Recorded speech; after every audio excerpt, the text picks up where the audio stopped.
Inanunsyo ng Agriculture Department na hindi na muna pinahihintulutan ang pagpapasok ng mga imported na karning baboy mula sa Spain. Kung bakit, alamin sa balita ni Sheena Torno. Hindi lamang Pilipinas ang naaapektuhan tuwing nagkakaroon ng mabilis na pagkalat ng African Swine Fever o ASF o sakit sa mga alagang baboy. Maging ang Spain na ikalawa sa pinakamalaking pinagkukuhanan ng supply ng imported na karning baboy ng bansa ay apektado na rin. Ito matapos makapagtala ng ASF outbreak ang naturang bansa. Dahil dito ay pinag-utos na ni Agriculture Secretary Francisco Chu Laurel Jr. ang mas mahigpit na pagbabantay at pagmonitor sa mga shipment ng karning baboy na pumapasok sa Pilipinas.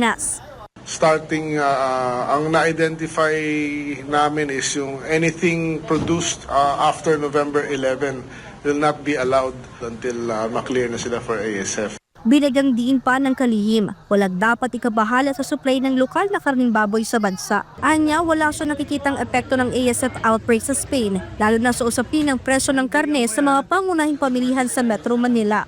Sa effect naman sa local pork supply natin, there is no effect dahil punong-puno lahat ng cold storages natin ng pork.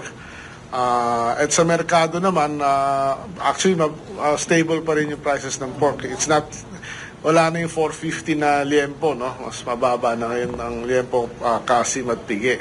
No? So, then as I mentioned, maraming ang imported. So it's, I think this Christmas season, medyo reasonable ang price ng pork, no?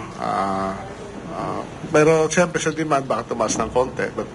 Samantalang hindi naman natuloy ang dapat sanang implementasyon ng Maximum Suggested Retail Price o MSRP. Silang imported agriculture commodities itong December 1. Panging sa imported na pula at puting sibuyas lamang na ipatupad ang nasabing kautusan. Pero ayon sa kalihim ay tutuloy na sa Biyernes o December 5 ang MSRP sa imported na karning baboy at carrots. If I am not mistaken, from what 370 yata yung liempo at at 350 yata yung kasim. Carrots din, baka 120 rin. So sa naman ng Galunggo, inamin ni Laurel na mahina ang supply ngayon na nasabing isda dahilan kung bakit ramdam ang mataas na presyo nito. Sa ngayon, naglalaro na ito sa 300 pesos kada kilo na hindi rin nalalayo sa presyuhan ng karning baboy. I talked to yung mga qualified importers the last 3 days. Ay sa Galanggong, konti lang daw pumapasok kasi walang mabili sa sources. So talagang Galanggong will remain high.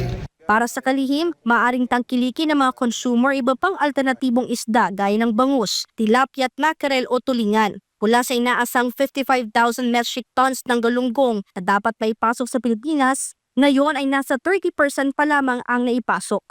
Hindi, wala talagang supply kasi it's a supply and demand thing Kung kung limited talaga yan, tataas talaga ang presyo. Kasi I'm not saying na bababa yan, I'm just being honest about it, diba? But then there's others, because kung ganyan kamahal yan, magmanok na lang kayo. Para sa Diyos at sa Pilipinas kung mahal, ito si Sheena Torno, SMNI News.